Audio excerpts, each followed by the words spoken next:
Max Dumsney's V5 Valvoline car has been a fixture of Australian Speedways for a very long time. So we thought we'd just take a bit of a look around what happens here in the tyres in sprint car racing. Now, Performance Wholesale World Series Sprint Cars runs a controlled right rear tyre.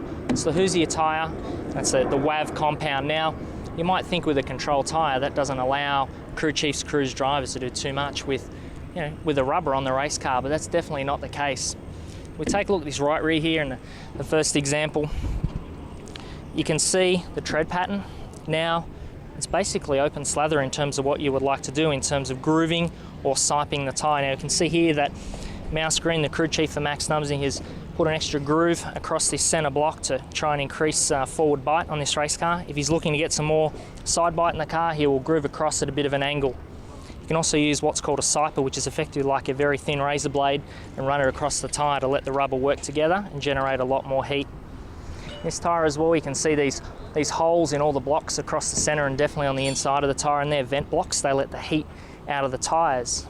If you look at a sprint car with the stagger that it runs, and we'll talk about stagger in detail at another time, but because the cars sit on an angle down towards the left, they build up a lot of heat on the inside of these right rear tyres. So particularly you've got to keep an eye on the inside blocks and the really high speed tracks so that you don't start blowing the blocks out and causing real tyre problems.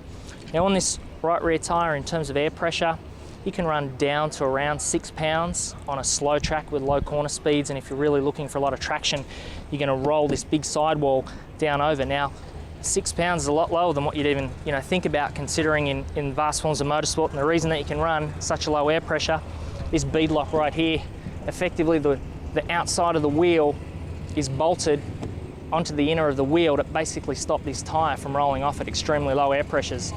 As the speeds go up and the corner speed goes up and you're looking for less traction, you run more pressure in this right rear tyre. You can also offset the tyre in and out on the car. The further you put the tyre out on the car, the freer the car is, the more it wants to sort of spin out itself.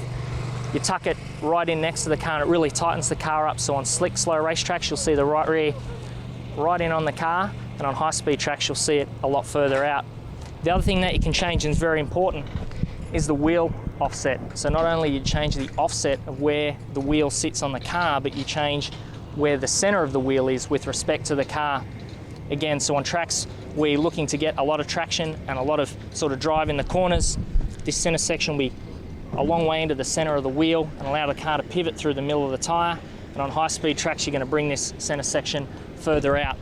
So there's lots of different adjustments. We're only talking about the right rear at the moment, but you can see the amount of adjustments that you can make despite the fact that you've got a control tire.